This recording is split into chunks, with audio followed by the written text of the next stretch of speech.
आजकल social media पे दो ही पॉइंट चल रहे हैं, बीजेपी वर्सेस कांग्रेस।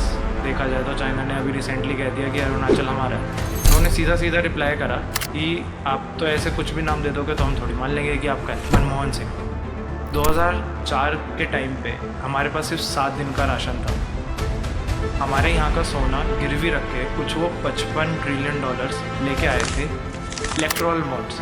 आज की डेट में कांग्रेस सबसे बड़ा स्कैम बीजेपी का इलेक्ट्रल बॉन्ड्स को ही कहती है। लेकिन मैं बता रहा हूँ, सुनो, ये पकड़े गए हैं। ये दुनिया का सबसे बड़ा एक्सटॉर्शन स्कीम है।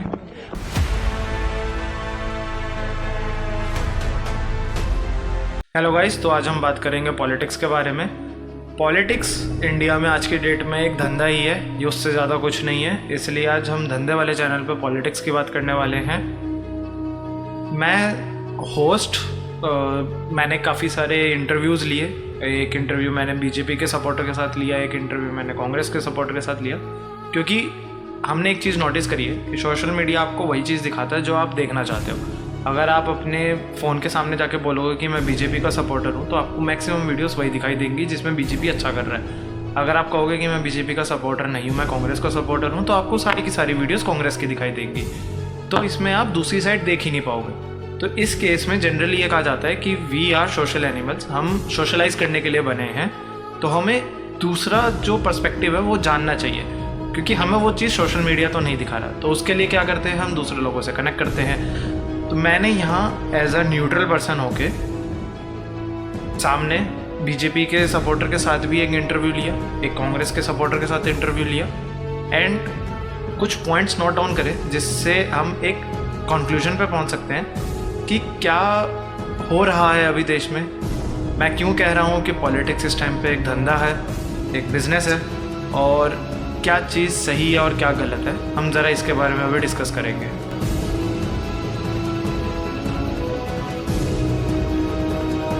आजकल सोशल मीडिया पे दो ही पॉइंट चल रहे हैं, बीजेपी वर्सेस कांग्रेस। वैसे अगर देखा जाए तो हमारे पास 3 मेजर पार्टीज हैं, बीजेपी, कांग्रेस और आम आदमी पार्टी। अब इसमें देखा जाए तो आम आदमी पार्टी ने काम तो करा है। वो दिल्ली में आई, दिल्ली में उसने दिल्ली की रग जान ली कि ये दिल्ली कैसे वोट करेगी। उसने फ्री इलेक्ट्रिसिटी दे दी, फ्री पानी दे दिया, दिल्ली वालों ने उसे चूज़ कर लिया। ये एक तरह से बिजनेस मॉडल था उनका, मैनिफेस्टो कह लो, जैसे मर्जी कह लो। ये चीज़ पंजाब को भी पसंद आ गई, तो एट द एंड पंजाब ने भी सेम चीज़ कही कि अगर दिल्ली में ये हो रहा है तो हमारे साथ भी चाहिए, हमें भी यही चाहिए, इससे ज़्यादा कुछ नहीं चाहिए। तो अब पंजाब में भी अब आम आदमी पार्टी की सरकार है। लेकिन क्या लोकसभा में इलेक्शंस जो हो रहे हैं, जो प्राइम मिनिस्टर के इलेक्शंस हैं, क्या उसमें हम केजरीवाल को चूज़ कर सकते हैं? तो इसमें थोड़ा बहुत चांस कम लगता है, क्योंकि वो अभी नया नया बंदा है। मतलब उनका जो राइज हुआ है वो एक तरह से देखा जाए तो अन्ना हजारे के पार्ट से हुआ है। इंटर कंट्रीज वॉर होती हैं।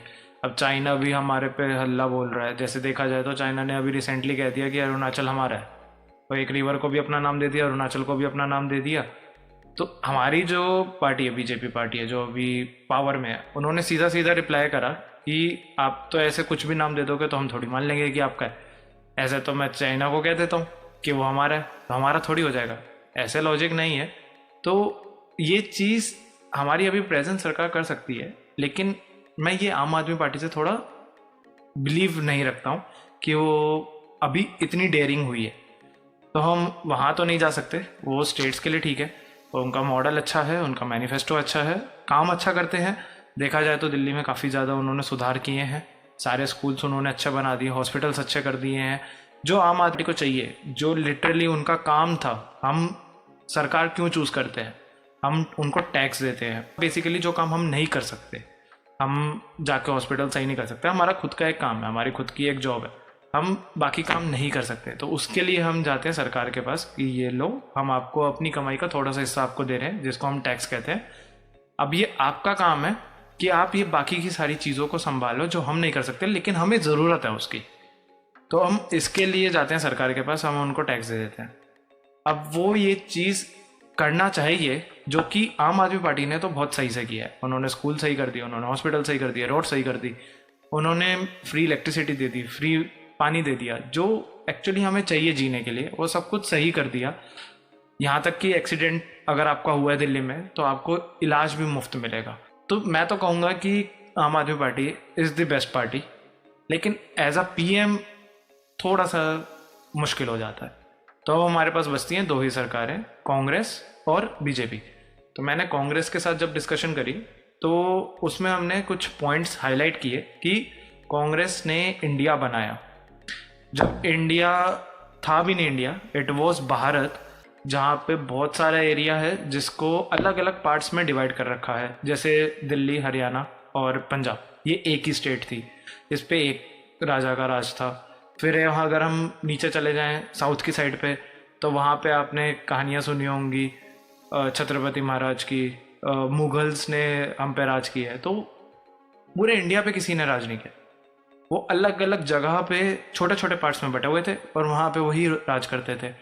फिर ब्रिटिश आया, ब्रिटिश में मतलब बेसिकली लॉर्ड मैकॉले को बोला कि एक बार इंडिया जाओ, देखो क्या है। उन्होंने रिपोर्ट बनाई कि इंडिया एक ऐसी कंट्री है जहाँ पे हर बंदा नौकर नहीं है, यहाँ हर बंदा काम करना जानता है, हर बंदा काम कर रहा है, अपने हिसाब से काम कर रहा है, जो उसको दिया हुआ है काम। जैसे हमारे हिंदू में तो 4 पार्ट्स भी डिवाइडेड हैं, एक ब्राह्मण होता है, एक क्षत्रिय होता है, एक वैश्य होता है और एक शूद्र होता है। तो यहाँ पे हम सब कुछ ना कुछ काम करना जानते हैं और हम कुछ ना कुछ काम कर रहे थे। लॉर्ड मैकॉले ने तो ये डिसाइड किया कि इस अगर देश को हमें राज करना है तो तोड़ना पड़ेगा, यूनिटी तोड़नी पड़ेगी। देखा जाए यूनिटी आई कहाँ से, तो ब्रिटिश जब हम पे रूल कर रहे थे तो कुछ लीडर्स एक साथ इकट्ठा हुए और उन्होंने कहा कि ये जो पूरा देश है ये अलग अलग जो बटा हुआ है ये अलग अलग नहीं है, all are equal, all are in a country. हम इस पूरी जगह को, एक लैंड मास को जो कहीं तमिलनाडु कन्याकुमारी से शुरू होता है और कश्मीर तक जाता है, हम इस पूरी लैंड को इंडिया बुलाएंगे, ये उन लीडर्स ने बोला था। एंड हम सब एक ही देश के पार्ट हैं। यूनिटी नाम की चीज़ ये लोग लेके आए थे जिन्होंने फ्यूचर में कांग्रेस को फॉर्म करा। तो देखा जाए तो इंडिया बनाया ही कहीं ना कहीं कांग्रेस ने। उसके बाद जब हमें आज़ादी मिली तो उसके बाद भी कांग्रेस ने ही सारा काम करा, सारे एजुकेशन, सारे स्कूल्स, सारी हॉस्पिटल, सब कुछ हमें कांग्रेस ने ही करके दिया है। हमारे यहाँ पे जितनी भी चीज़ें अभी आज की डेट में हम फैसिलिटीज़ यूज़ करते हैं वो सब भी कांग्रेस ने ही करके दी है। फॉर एग्जांपल हम सभी देखते हैं मनमोहन सिंह, 2004 के टाइम पे हमारे पास सिर्फ 7 दिन का राशन था। हमारे यहाँ का सोना गिरवी रख के कुछ वो $55 ट्रिलियन लेके आए थे इंडिया में, जिससे उन्होंने देश लिटरली चलाया था और 2014 तक अच्छा खासा खड़ा कर दिया था। तो कांग्रेस ने हमारे देश के लिए लिटरली बहुत कुछ किया है, ऐसा नहीं है कि कुछ नहीं किया। थोड़े स्कैम्स भी करे हैं, बट स्कैम्स करने भी ज़रूरी है। क्यों ज़रूरी है? एट दी एंड पॉलिटिक्स है ये। पॉलिटिकल पार्टी को फ्यूचर में पॉलिटिक्स खेलने के लिए एडवर्टीजमेंट्स की ज़रूरत है। उनको आपको दिखाना पड़ेगा कि हमने ये करा है, ऐड चलानी है, पोस्टर्स लगवाने हैं। एट दी एंड है तो ये पॉलिटिक्स ही। तो काफ़ी सारे प्रेस कॉन्फ्रेंसेस करने हैं, काफ़ी सारी जगहों पे जाना है, एमएलएस को इधर से उधर जाना है, काफ़ी सारी चीज़ें होती हैं। तो दे नीड फंड्स, जो कि अगर देखा जाए तो कांग्रेस आज की डेट में इतने साल राज करके इतनी वेल फाइनेंस्ड और वेल एस्टेब्लिश हो चुकी है कि अगले 50 साल तक भी अगर कांग्रेस नहीं जीती तो इसी जोर से, जैसे आज वो खेल रही है, इसी जोर से वो आगे भी सारे इलेक्शंस खेल सकती है, सारे इलेक्शंस में पार्ट ले सकती है। इनफैक्ट इस टाइम पे अगर देखा जाए तो कांग्रेस के सारे बैंक अकाउंट सीज हैं, तब भी कांग्रेस की सारी वीडियोस, कांग्रेस से रिलेटेड सारा कंटेंट हमें सोशल मीडिया पे दिख जाता है। बल्कि ज़्यादा देखा जाए तो कांग्रेस का ही दिख रहा है इस टाइम पे, क्योंकि मोदी जी तो कुछ ज़्यादा ही अलग लेवल पे हैं। वो या तो टीवी में ही आ रहे हैं, जो कि गोदी मीडिया के कंसेप्ट पे है। मैं क्यों कह रहा हूँ गोदी मीडिया? गोदी मीडिया भी एक अलग ही चीज़ है। वो मीडिया को भी बुरा लगता है कि हमें गोदी मीडिया क्यों बुलाते हो, बट उनकी हरकतें ही ऐसी हैं।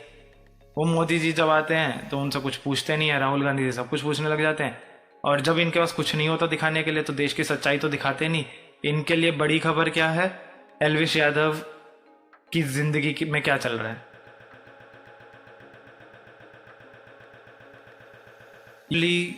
हमारे सोशल मीडिया से हमें क्या जानने को मिल रहा है, क्या ये सही है या नहीं है, और हम किस जाल में फंस रहे हैं। तो देखा जाए तो इस टाइम पे ध्रुव राठी ले लो, सबसे बड़ा एग्जांपल इस टाइम पे, वो बीजेपी के सख्त खिलाफ खड़े हैं और उन्होंने लिटरली बीजेपी के बारे में सब कुछ उल्टा ही बोला है। लाइक डिक्टेटरशिप वो लेके आ रहे हैं, उन्होंने कोई काम नहीं करा, काफ़ी सारी चीज़ें उन्होंने बोल दी हैं। यहाँ से एक हेट्रेड फैल रहा है।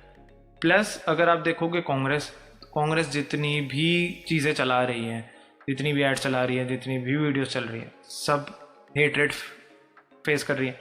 लेकिन अगर ये सब हेट्रेड कर रहे हैं, और चलो एक बार को हो सकता है कि हमें रियलिटी दिखा रहे हैं, लेकिन अब पॉइंट ये है कि हमारी इंडिया की जनता क्या है। हमारी इंडिया की जनता ऐसी है जो एजुकेटेड ही नहीं है उतनी, उसको बजट पढ़ना आता ही नहीं है। तो बजट पढ़ने की जगह वो देखती ही जाति पात है। अब इस केस में आपको अगर पॉलिटिक्स में आना है और आपको अगर इलेक्शंस जीतने हैं तो आपके पास मुद्दा ही नहीं है ना, आप खेलोगे ही जाति पात पे। तो जाति से गड़बड़ क्या हो रही है?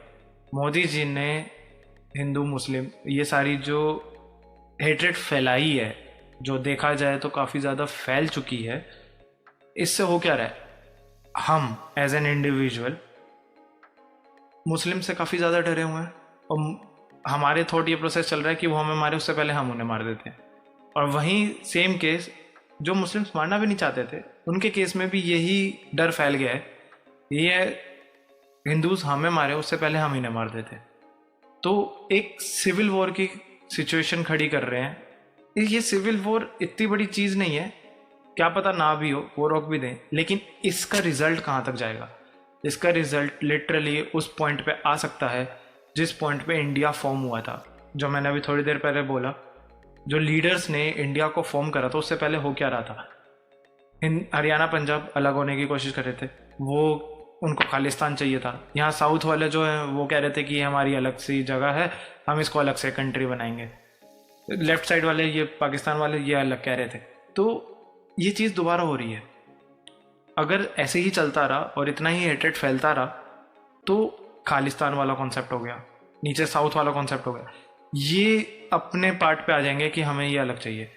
वो एक्चुअली इंडिया को डिवाइड कर रहा है। कांग्रेस ने इंडिया बनाया था और मोदी जी इंडिया को डिवाइड करने की तरफ जा रहे हैं। डिक्टेटरशिप की तरफ जा रहे हैं या नहीं जा रहे, ये कॉन्सेप्ट अलग है, लेकिन ये चीज़ तो साफ साफ दिख रही है। हम थोड़ा अगर ऊपर आके देखें, जो इस क्रिटिक्स से अलग हो, क्योंकि अगर आप बीच में रहोगे, आप सोशल मीडिया पे रहोगे, तो या तो आप कांग्रेस की साइड हो जाओगे या बीजेपी की साइड हो जाओगे। लेकिन अगर आपको जानना है कि एक्चुअली क्या हो रहा है, तो आपको इन दोनों साइड से ऊपर उठ के आउट ऑफ द बॉक्स सोचना पड़ेगा एक्चुअली अंदर क्या हो रहा है। तो अगर हम उसके कॉन्सेप्ट पे बात करें तो लिटरली यहाँ पे गेम वो है ही नहीं जो हमें दिख रही है। एग्जाम्पल देता हूँ, इलेक्टोरल बॉन्ड्स। आज की डेट में कांग्रेस सबसे बड़ा स्कैम बीजेपी का इलेक्टोरल बॉन्ड्स को ही कहती है कि इलेक्टोरल बॉन्ड सबसे बड़ा स्कैम है। लेकिन 2018 में अगर देखा जाए तो इलेक्टोरल बॉन्ड्स का जब बिल पास हुआ था, लिटरली एक रात लगी थी बिल पास होने में।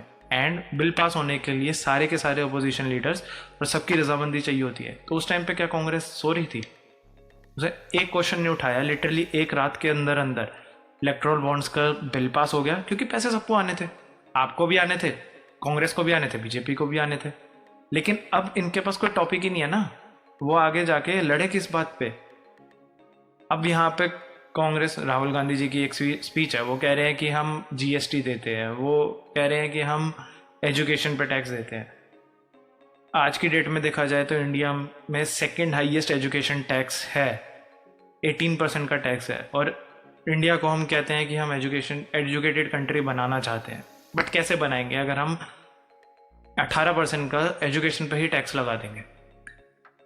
बट अगर मोदी जी इसमें गलत हैं, उन्होंने 18% लगा दिया, उन्होंने जीएसटी लगा दिया, हमसे इनकम टैक्स लेने के लिए न्यू टैक्स रिजीम डाल दिया जिसमें वो टैक्स ज़्यादा बैठ रहा है, नहीं है, कोई हमारे पास एग्जेम्पशन नहीं है, हम कुछ एग्जेम्प्ट नहीं करा सकते न्यू टैक्स रिजीम में।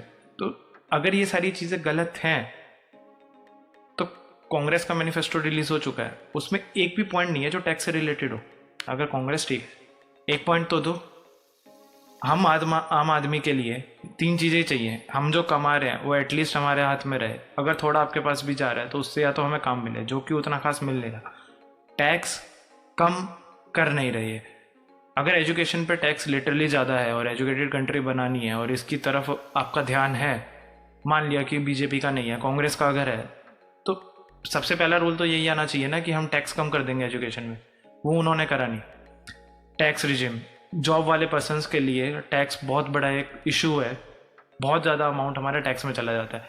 हम लिटरली आज की डेट में एक गाड़ी खरीदने जाए, अगर आपको फॉर्च्यूनर खरीदनी है तो फॉर्च्यूनर 60-65 लाख की पड़ती है, लेकिन उसकी एक्चुअल मेकिंग कॉस्ट 27 लाख है। 27 लाख पे आप दे रहे हो 65 लाख। बीच का 37 लैक्स कहाँ जा रहा है? गवर्नमेंट के पास जा रहा है। लिटरली आपकी सैलरी का 60% तो गवर्नमेंट ले जा रही है। आप एक फॉर्च्यूनर लेने गए हो, गवर्नमेंट आपसे कह रही है कि 60% तो मेरे को दे दो। ये है हमारे इंडिया का टैक्सेशन सिस्टम। इस पे कोई बात ही नहीं कर रहा।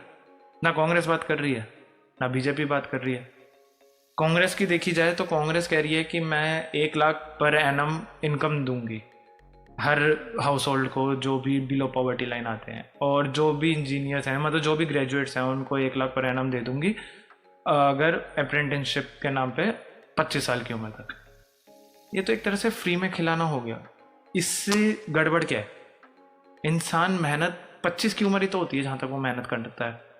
उसको मेहनत ही नहीं करने दोगे, उसको लग रहा है कि मेरे को पैसे तो पहले ही मिल जाएंगे, तो वो मेहनत नहीं करेगा तो वो बढ़ेगा कैसे? यहाँ पे मोदी जी का एक कॉन्सेप्ट है जो मुझे काफ़ी सही लगता है कि वो ये कहते हैं कि जो रोड साइड पे एक बंदा है, वो अगर रेडी भी लगा रहा है तो वो भी एक रोजगार है।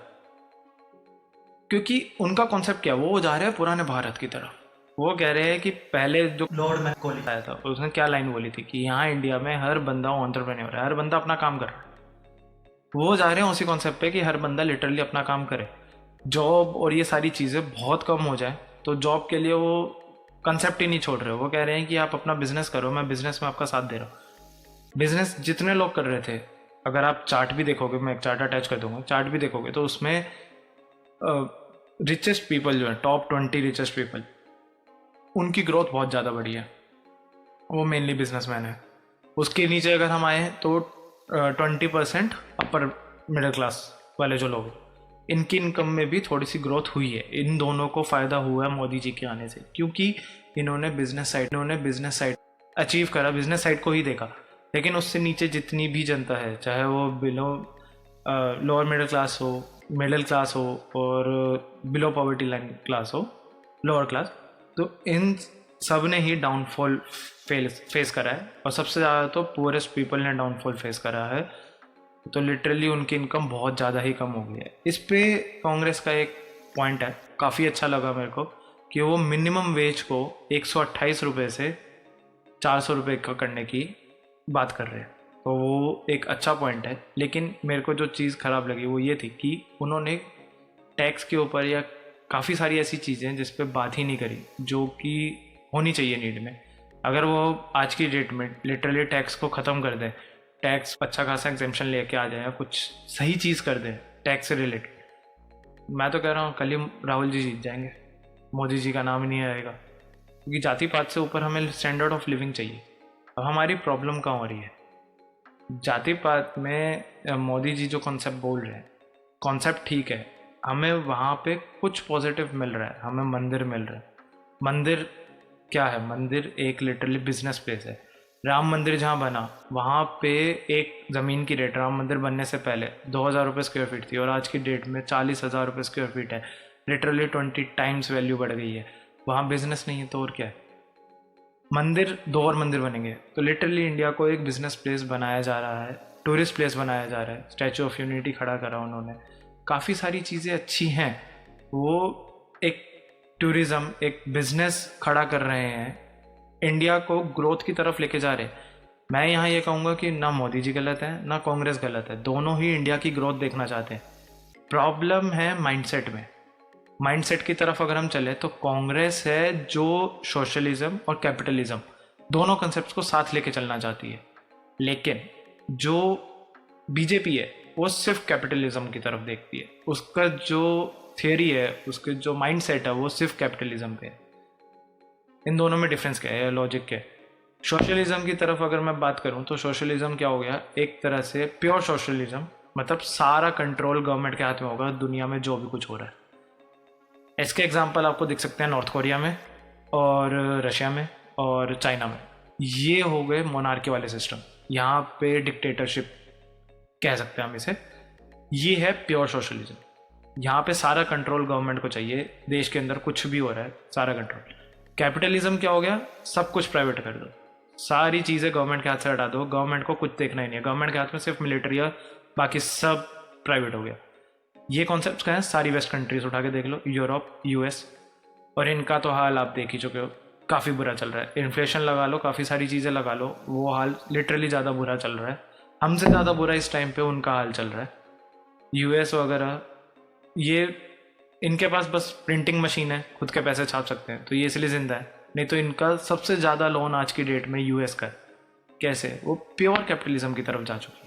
आज की डेट में कांग्रेस ने, मतलब पहले कांग्रेस ने यही चीज़ शुरू करी थी। कांग्रेस का माइंडसेट था सोशलिज्म प्लस कैपिटलिज्म, मिक्स करके ही देश को चलाया जा सकता है। अगर एक कॉन्सेप्ट पर रहोगे तो देश नहीं चला पाओगे। उन्होंने मिक्स करा और यही चीज़ काफ़ी अच्छी थी। सोशलिज्म और कैपिटलिज्म की वजह से ही हमारी कंट्री बन पाई। आधा कंट्रोल उन्होंने अपने हाथ में रखा और आधा कंट्रोल लिटरली प्राइवेट प्लेयर्स को दिया, जिसकी वजह से कंट्री में बिजनेस भी खड़े हुए और कंट्री में गवर्नमेंट के पास भी PSUs थे, सारी चीज़ें थी। लेकिन अब जब मोदी जी आए, मोदी जी लिटरली सिर्फ कैपिटलिज्म को देख रहे, जैसे यूएस वगैरह को हुआ, वो यूएस बनाना चाह रहे। अब उसमें प्रॉब्लम क्या है, यूएस का हाल हम देख चुके हैं, वही हमारी प्रॉब्लम है। वो बना कैसे रहे, वो PSUs हो गए, उनको सेल आउट कर रहे हैं, वो प्राइवेट प्लेयर्स के पास जा रहे हैं। सारी की सारी कंपनीज जो गवर्नमेंट के हाथ में थी, गवर्नमेंट इस टाइम पे कह रही है मेरे हाथ में सिर्फ मिलिट्री दे दो और थोड़ा बहुत इंफ्रास्ट्रक्चर का कंट्रोल दे दो, बाकी सारी चीज़ें मैं प्राइवेट करना चाहता हूँ। एग्जाम्पल ले सकते हो BSNL का। BSNL इतनी बड़ी कंपनी उन्होंने खड़ी करी, कांग्रेस के टाइम पे खड़ी हुई, अच्छा खासा इंफ्रास्ट्रक्चर, सब कुछ बढ़िया।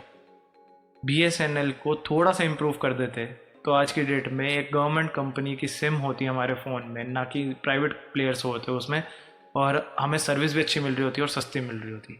लेकिन यहाँ पे मोदी जी को कैपिटलिज्म की तरफ जाना था। अंबानी जियो लॉन्च कर रहे थे, जियो लॉन्च करने के लिए उनको चाहिए था इंफ्रास्ट्रक्चर, लेकिन जियो के पास तो इंफ्रास्ट्रक्चर ही नहीं था, तो वो गए मोदी जी के पास। मोदी जी ने कहा कि मैं पहले BSNL को थोड़ा सा डाउनफॉल दिखा देता हूँ एंड देन भेज दूंगा। उन्होंने पूरा का पूरा BSNL का इंफ्रास्ट्रक्चर जियो को दे दिया। तो ये पूरा कॉन्सेप्ट कैपिटलिज्म की तरफ जा रहा है। हमारे लिए खतरा ना जाति पात है, ना उल्टी सीधी चीज़ें हैं जो कि हमें सोशल मीडिया पे दिखाई जा रही है। मेन खतरा है mindset, capitalism. Dictatorship I don't think, जो आज की डेट में ज़्यादा फेमस हो रहा है, डिक्टेटरशिप आ जाएगा इंडिया में, आई डोंट थिंक आएगा। रीज़न भी, आर्मी किसी की सगी नहीं, आर्मी इंडिया की सगी है, ना कि किसी PM की। इंदिरा गांधी के टाइम पे भी सेम केस हुआ था। आर्मी में से ही एक बंदा था जिसने इंदिरा गांधी राइट्स जो हुए थे वो हुए थे आर्मी से ही हुए थे। आर्मी किसी के कंट्रोल में आज तक नहीं आई है, आर्मी इंडिया की है। इंडिया जो एक लैंड है उसको बचाने के लिए आर्मी की जो ट्रेनिंग होती है वो इंडिया के लिए होती है, ना कि किसी PM के लिए। वो Z+ सिक्योरिटी नहीं है किसी PM की, वो इंडिया की सिक्योरिटी है। तो आई डोंट थिंक कि अगर किसी दिन डिक्टेटरशिप लेके मोदी जी खड़े हो जाए और कहें कि डिक्टेटरशिप चाहिए मेरे को, मैं कोई और इलेक्शन नहीं कराना चाहता, आर्मी करने नहीं देगी। आर्मी सबसे पहले खड़ी हो जाएगी, आप खड़े हो ना हो, आर्मी सबसे पहले उसके खिलाफ खड़ी हो जाएगी। अगले दिन इलेक्शंस हो जाएंगे और मोदी जी हट जाएंगे। तो ये चीज़ नहीं होने वाली। ये सिर्फ एक प्रोपेगेंडा है जो फैलाया जा रहा है, क्योंकि कांग्रेस के पास कोई पॉइंट नहीं है, वो कुछ है ही नहीं उसके पास बोलने के लिए। वो क्या बोलेगी, तो वो एक नेगेटिव फॉल्स स्टेटमेंट दे रही है। कहते हैं ना कि अगर आप किसी का दिल ना जीत सको सच्चे मन से, तो उसको डरा दो, डर जाएगा तो अपने आप कंट्रोल में आ जाएगा। या तो जीत के कंट्रोल में आता है या तो डर के। तो अभी कांग्रेस डराने का काम कर रही। जितनी भी न्यूज़ है, जितनी भी सोशल मीडिया पे रील्स वायरल हो रही है, हर एक केस में आप देखोगे सारी कहानी डराने की तरफ ही जा रही है। वो हमें डिक्टेटरशिप और इन सारी चीज़ों से रिलेटेड डरा रही है। आप ध्रुव राठी को एग्जांपल ले लो, वो लिटरली डरा के रख दिया है कि डिक्टेटरशिप तो आएगा ही आएगा, शुरू हो चुका है। वो तो ये कह रहे हैं अगर इस साल मोदी जी जीते तो अगले 3 साल बाद इलेक्शंस नहीं होंगे। 3 साल में वो ऐसा एक रूल पास कर देंगे कि 3 साल बाद इलेक्शंस नहीं होंगे। आप कॉन्सेप्ट देखो, इतना डर और इतनी हेट्रेड क्या सही है एक कंट्री के लिए? आप एज अ कंट्री सोचो, पॉलिटिक्स और ये सब तो है, 2 करोड़ नौकरियां देंगे मोदी जी ने कहा। अभी ये कांग्रेस कह रही है 30 लाख नौकरी देंगे। जितनी नौकरियां होंगी उतनी ही दे पाएंगे ना, कांग्रेस ज़्यादा दे सकती है ना मोदी जी ज़्यादा दे सकते हैं। ये सारे पॉलिटिक्स गेम है, इसको तो आप पॉलिटिक्स ही मान लो। ये रैंडम नंबर बोल देना और उसको अचीव कर पाए ना कर पाए कुछ भी नहीं पता। मोदी जी कर नहीं पाए, कांग्रेस का कुछ पता नहीं है कि कर पाएगी या नहीं कर पाएगी। तो हम इस पॉइंट पे नहीं खेल सकते, लेकिन पॉइंट यही है कि ये सिर्फ पॉलिटिक्स है, तो हम बाकी सारी चीज़ों को साइड रख सकते हैं। क्यों? It's just dirty politics. वो कुछ झूठ बोलेंगे, कुछ सच बोलेंगे। काफ़ी सारे स्टेटमेंट्स में मोदी जी ने काफ़ी सारी चीज़ें झूठ बोली है, लेकिन बंदे का कॉन्फिडेंस अलग ही लेवल पे है। बंदा लिटरली बिल गेट्स को, जो इस दुनिया की टेक्नोलॉजी का मालिक है, माइक्रोसॉफ्ट का मालिक है, उसको बैठ के टेक्नोलॉजी सिखा रहा था, टेक्नोलॉजी दिखा रहा था। मोदी जी में दम है, कॉन्फिडेंस बहुत अच्छा है। अगर कल को कोई कंट्री आती है हम पे हमला करने, मोदी जी लिटरली डट के खड़े हो जाएंगे सामने, आर्मी को ऐसे खड़ा कर देंगे कि कोई कंट्री हुकूमत नहीं दे कर पाएगी। वही ले लो, चाइना आई है, अरुणाचल को अपना बता रही है, यहाँ बीजेपी ने बोल दिया, ऐसे थोड़ी होता है। दम है, डेयरिंग है, पूरी पार्टी डेयरिंग की है। अगर देश बचाना है तो मोदी जी तो चाहिए, लेकिन उनका कॉन्सेप्ट गलत जा रहा है। वो जा रहे हैं कैपिटलिज्म की तरफ। तो कैपिटलिज्म का हाल आप देख चुके हो, यूएस को उठा के देख लो, सबसे ज़्यादा लोन है उस पर। उसका एग्जाम्पल आप सीधा सीधा उठा के देख लो। जब सोशलिज्म और कैपिटलिज्म की तरफ थी हमारी कंट्री, कांग्रेस चला रही थी, तो हमारा कहीं कर्ज था $55 ट्रिलियन, $55 ट्रिलियन, और आज की डेट में $255 ट्रिलियन है। बाकी के 200 लाख करोड़ कहाँ से आए, कहाँ गए? ये है प्राइवेटाइजेशन का मतलब। यहाँ पे लोन ही बढ़ेगा, काम नहीं होगा। एक कॉन्सेप्ट ये भी कहते हैं कि वो लोन इसलिए भी बढ़ रहा है ताकि पार्टी को थोड़ा बहुत फंड अपने पास रखना है, फ्यूचर में इलेक्शंस भी तो लड़ने हैं ना। कांग्रेस के पास तो अच्छा खासा अमाउंट पड़ा है, वो तो फ्यूचर के इलेक्शंस लड़ लेगी। ये अभी आई है सत्ता में, इसके पास पावर अभी है। ये अगर अभी इकट्ठा नहीं करेगा, अपना बैकअप नहीं रखेगी, तो आगे फ्यूचर में हो सकता है हार जाए। पार्टी को भी जिंदा रहना है तो पार्टी फंड्स तो चाहिए। तो ये सारा घूम घुमा के कहीं ना कहीं उनके पास पहुंच गए। अब इसमें सबसे बड़ा पॉइंट आता है कि मोदी जी का सबसे बड़ा स्टेप आज तक का जो था वो था मोनेटाइजेशन। मोनेटाइजेशन भी मैं कहता हूँ एक जाल है। मेरे हिसाब से एक थियरी है, आई डोंट नो, मेरे को ऐसी पता लगी है कि मोनेटाइजेशन भी एक गेम हुआ था। अब देखो, पार्टी को जीतना है, बीजेपी को जीतना था 2014 में।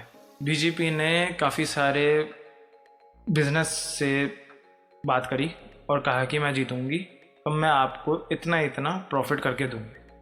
तो उन्होंने भी कहा कि ठीक है। तो अब बीजेपी को जीतना है तो उसको चाहिए मार्केटिंग अच्छी, उसको चाहिए कि चीज़ें अच्छी चाहिए, सारी चीज़ें अच्छी करनी पड़ेगी तो ही तो जीतेगी। तो उसके लिए बीजेपी ने काफ़ी ज़्यादा लोन लिया, $8 बिलियन। अब वो चुकाने का टाइम आया, लेकिन जितना टैक्स कलेक्ट हुआ था उस टाइम तक वो तो सिर्फ था कुछ $1 बिलियन, बाकी के $7 बिलियन कैसे दें?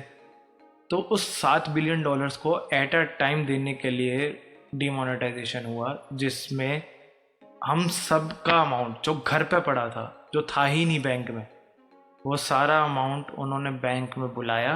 बैंक में एकदम से अमाउंट पहुंचा। जो लोग पैसा लेकर वोट डालते हैं उनको सवाल पूछने का अधिकार है।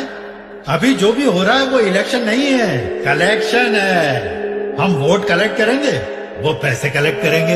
एक एक वोट का 5,000, 1.5 लाख वोट है, मतलब 75 करोड़। उसके साथ दारू, बिरयानी, नाच गाना, पोस्टर, पब्लिसिटी, इनके अलावा हमारे नेता को मिलने वाले गिफ्ट्स, बाप रे, तकरीबन 150 से 200 करोड़ खर्च होता है। अब इस खर्चे को प्रॉफिट में बदलना है, 200 करोड़ का 1000 करोड़ बनाना है। ये सब करने में ही 5 साल निकल जाएंगे, फिर जनता की सेवा करने का टाइम कहाँ रहे? मैंने ये सारी चीज़ें जितनी भी हैं, ये सब फैक्ट्स को और थियरीज को देखकर बोली हैं। इसमें से कुछ भी मेरा थॉट नहीं है। मैं बिल्कुल एक न्यूट्रल पर्सन की तरह यहाँ पे एक मार्केट में होने वाली चीज़ को पोर्ट्रे कर रहा हूँ। It's just like that. बाकी आपको क्या लगता है इस वीडियो को देख के आप कमेंट डाउन नीचे कर सकते हो।